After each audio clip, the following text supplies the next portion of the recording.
یوسف بن تاشفین.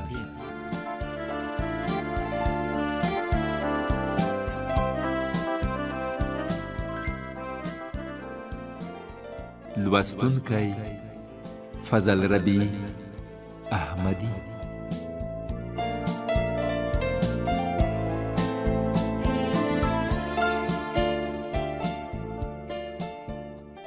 نهدرشمه برخه. احمد بن عبدالمنعم په طلیطله کې.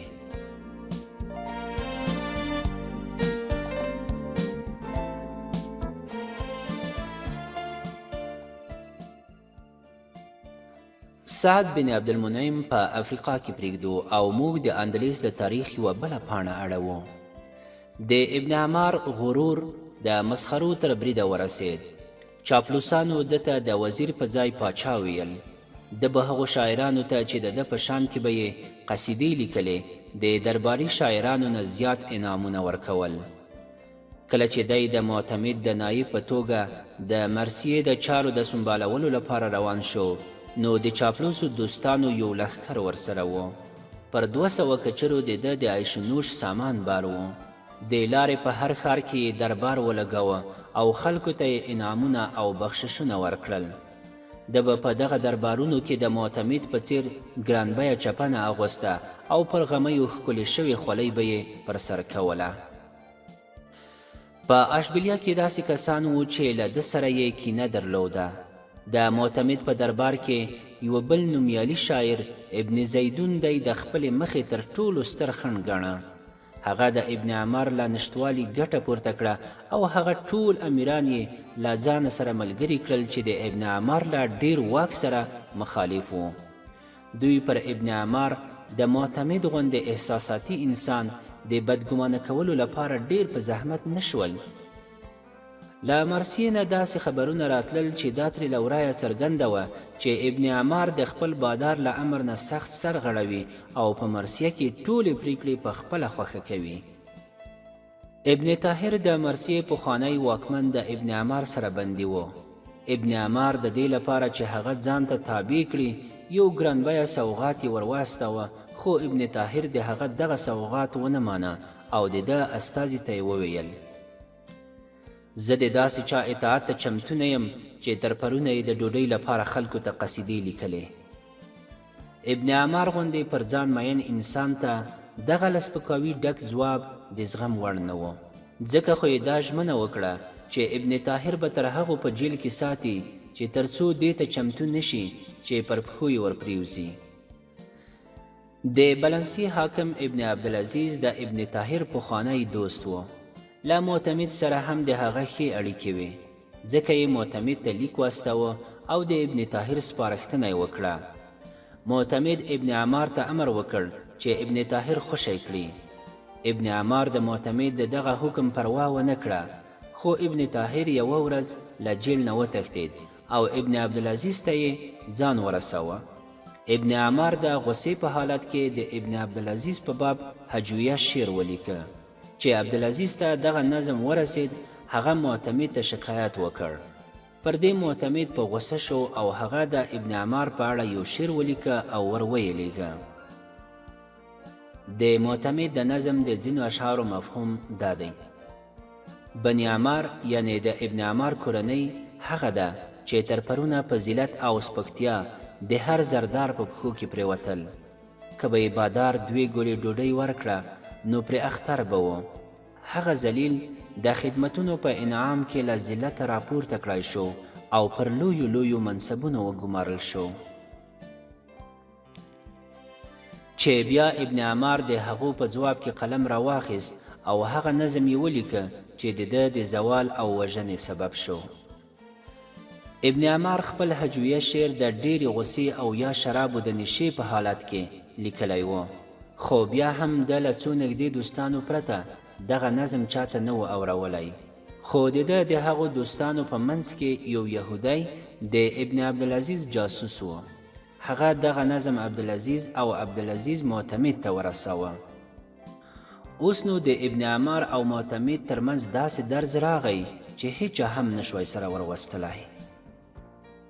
د ابن عمار د هجویې مفهوم داسې و: ای معتمده، د قوم له لوڼو تا هغه خوښه کړه چې د رمیک وینځه وه، او داسې ذلیله وینځه چې مالک یې د یوه کلن جونګي په بدل کې پلورلې. 3 بدلمنې لورانې او 2 بدماش زامن د دې له خېټې پیدا شوي چې تا وشرموي. معتمده، زه به ستا بېعزتي ټولې نړۍ ته د مشال په څېر وځلوم او هغه پرده به پورته کړم چې ستا ګناهونه یې پټ کړي دي. چاپلوسو یارانو چې زوال ولیده، د ده ملګرتیا یې پرېښوده. د ابن عمار د عیاشیو او ځان ښکارونې مېلمستیاوو له امله د مرثیې خزانه تشه شوه. پوځیانو ته چې له څو میاشتو راهیسې تنخوا نه وه ورکړل شوې په تنګ شول او ابن عمار ته یې ګواښ وکړ چې که سمدستي د دوی پاتې تنخوا ورنه کړي نو دی به معتمد ته وسپاري. ولس ده ته له مالیې ورکولو ډډه وکړه. کومو کسانو چې تر پرونه د ده په شان کې قصیدې لیکلې، اوس یې د ده هجوې لیکلې. د ابن عمار له مغزونو د اقتدار نشه والوته. مرثیه یې پرېښوده او الفانسو ته د مرستې لپاره ور وتښتېد.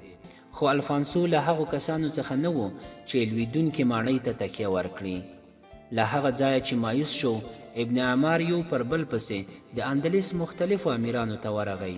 بالاخره بني السهل هغه ونیو او پر معتمد یې وپلوره. ابن عمار به چې یو وخت اشبیلیې ته له شاهانه شان او دبدبې سره ننوت، اوس د یوه بندي په توګه راغی. د هغه چپنه شلیدلې وه او د زنځیرونو له فشاره یې لاسونه او پښې ټپي شوي وو. هغو خلکو چې د ډیر درناوي له امله د ده لاسونه ښکلول، اوس یې ملنډې پرې وهلې. پر سر به یې چې یو وخت تر بالښت جګه پر غمیو ښکلې شوې خوله وه، اوس له شرم او پښیمانۍ نه ټیټ روان و. معتمد د خپل پلار په څیر ډیر بد کسات اخیستونکی خوی نه درلود. کیدای شوی چې د ابن عمار د خپلو پخوانیو خدمتونو په بدل کې بخښلی وای، خو رمیکیه او د هغې زامن یې وینو ته تږي و. ابن عمار تر یوې مودې له معتمد سره په جیل کې و.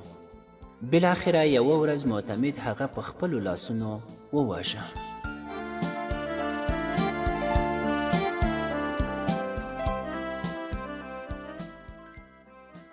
په طلیطله کې د مامون زالنون له وفات وروسته د هغه زوی یحیی القادر پر تخت کښېناست.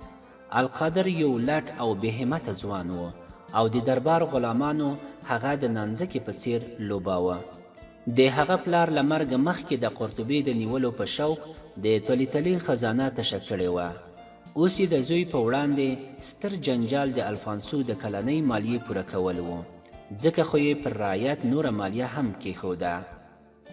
خو الفانسو کال په کال د زیات خراج غوښتنه کوله او د هغه د غوښتنو پوره کولو لپاره یحیی ټول بوج پر خپل رعیت او ولس ور واچوه.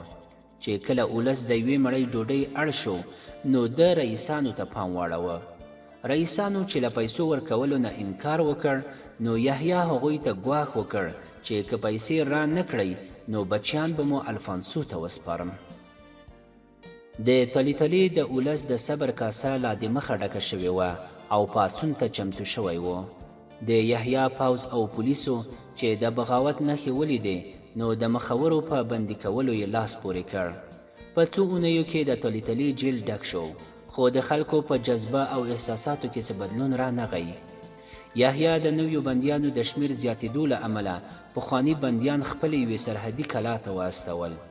په هغو بندیانو کې عبدالمنعم او هغه انډیوالان یې هم وو چې ابن عکاشه او مامون د قرطبې له نیولو وروسته د طلیطلې جیل ته راستولي وو. په طلیطله کې دغه کسان په هغو تکاویو کې اچولي وو چې له هغه ځایه د چا فریاد بهر ته نشو تلای او بندي به تر ژوندانه د مرګ سوالونه ډیر پکې کول. د هغوی پیرداران ګونګیان او کاڼه وو او هغو پیردارانو ته د جیل دې برخې ته د تلو اجازه نه وه چې خبرې یې اورېدای او کولای شوی. د جیل د ناظم په لیست کې د هغوی په اړه لیکلي وو چې پلانی د دې سترې ګناه په سزا کې تر 2 حکم پورې په جیل کې دی او سخته څارنه یې کوي. د طلیطلې له جیل نه د عبدالمنعم او د هغه له ملګریو نه پرته نږدې 90 تنه بندیان نور هم هغه سرحدي کلا ته ولېږدول شول. په 2 اونیو کې د طلیطلې جیل بیا ډک شو او له هغه ځایه یې 2500 تنه بندیان نور هغه سرحدي کلا ته واستول.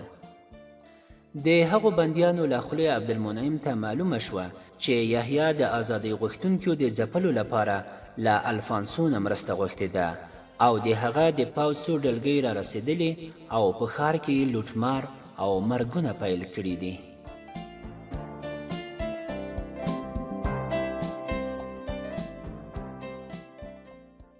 درنو دوستانو، زموږ د نن شپې ناول هم دومره و. هیله ده چې د پام وړ مو ګرځېدلی وي او د دې ناول په نورو برخو کې هم را سره ملتیا وکړئ. تر بیا پورې مو په لوی او بخښونکي خدای سپارو. هر چیرته چې یاست ښاد او بریالي اوسئ.